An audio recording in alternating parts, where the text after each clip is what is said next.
Lakini cha kushangaza ni kwamba tumekuja hapa tukiwa tunajua kwamba watuhumiwa waliokuwa wamekamatwa ni 5, lakini tunaoletewa mahakamani ni 2.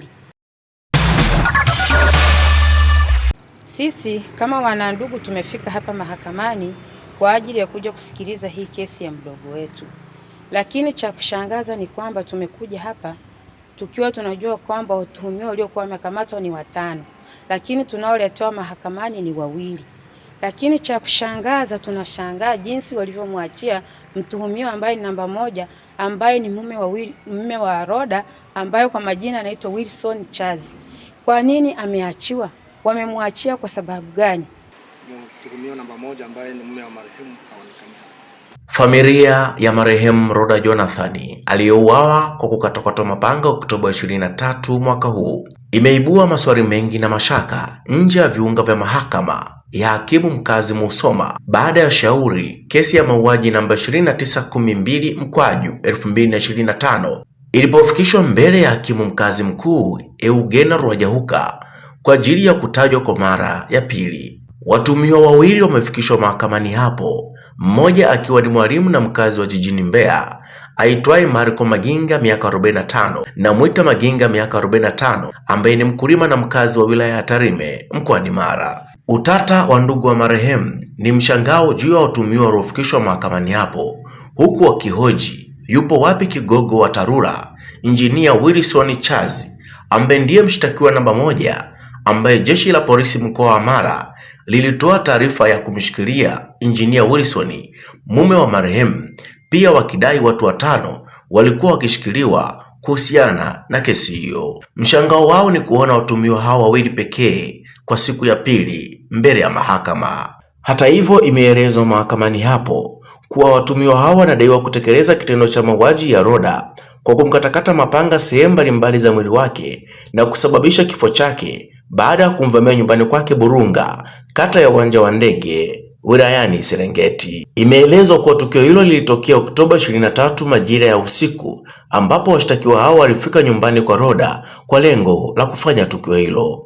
Marco na Mwita wanashtakiwa kwa tuhuma za mauaji kinyume cha sheria za kanuni ya adhabu kifungu cha 196 na 197. Wakili wa serikali Joyce Matindwa ameeleza mahakamani hapo kuwa shauri hilo limefikishwa mahakamani hapo kwa ajili ya kutajwa kutokana na upelelezi kutokamilika. Kufuatia maelezo hayo, hakimu mkazi mkuu wa mahakama hiyo Eugenia Rwajahuka ameahirisha shauri hilo hadi Januari 5, 2026 itakapokuja tena mahakamani hapo kwa hatua zingine. Kwenye hao watuhumiwa 5 waliokuwa wamekamatwa, mkuu wa wilaya alituhakikishia kwamba jeshi la polisi litafanya kazi yake, lakini cha kushangaza ambacho tumekiona, hatumuoni mtuhumiwa ambaye ni namba 1 ambaye ni shemeji yetu aliyekuwa amemuoa mdogo wetu. Ameachiwa kwa kusudi gani? Wamepata ushahidi gani wa kumwachia? Maana mpaka sasa hivi ushahidi haujakamilika. Ni kwa nini huyo mtuhumiwa namba 1 aachiwe? Jamani, sisi kama familia tunashangaa sana na tunasikitika. Kulingana na ule ukatili, haingekuwa vizuri kumwachia. Ni afadhali hata tungekuja tukawaona watu watuhumiwa 5, angalau hata mioyo yetu ingepooza kidogo. Lakini tunakuja mahakamani tunaona watu 2 tu watuhumiwa. Leo nimekuja huku mahakamani kuangalia kesi cha mdogo wangu aliyokatwa, lakini nashangaa vyombo vya dola, naona yule mtuhumiwa wa kwanza namba 1 hayupo. Jamani, kweli jamani, kwa nini wamwachia? Tunasikitika. Yeye ametolewaje? Hata hatujamuona. Yani tunaoletewa ni watu wengine ambao tujui. Vyombo vya dola vilitangaza, hata huyo mtu alitangazwa kwamba alikuwemo, lakini tunasikitika tulipokuja hatujamuona, maana walishikiliwa 5. Tumeona watu 2 tu. Yule mhusika yule alikamatwa mara ya kwanza hayupo. Sasa sisi ndio tunashangaa hivyo, tokaje? Kwa kweli vyombo vya serikali tusaidie. Mama Samia tusaidie jamani. Niko hapa kwa ajili ya kuja kusikiliza kesi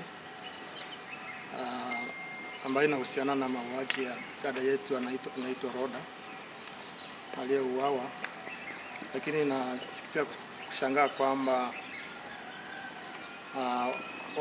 watuhumiwa walioletwa hapa ni 2 tu, lakini sasa mtuhumiwa namba 1 ambaye ni mume wa marehemu haonekani. Kwa hiyo mimi kama kaka yake marehemu mkubwa, ninaomba kwamba serikali yetu ya Tanzania, vyombo vya habari, vyombo vya dola ichukue hatua ya kumrudisha huyu, kumleta huyu mume wa marehemu ili serikali iweze kuchukua hatua zake.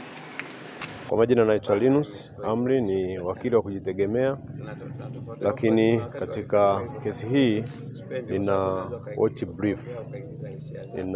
watch brief ya kuhusiana na kesi ya mauaji ambayo ilitokea katika kijiji cha Burunga, Sengerema, Serengeti, huku maeneo ya Mara, na ni kesi ambayo inahusiana na marehemu anaitwa Loda Jonathan almaarufu Mobe, na kesi hii ina watuhumiwa wawili.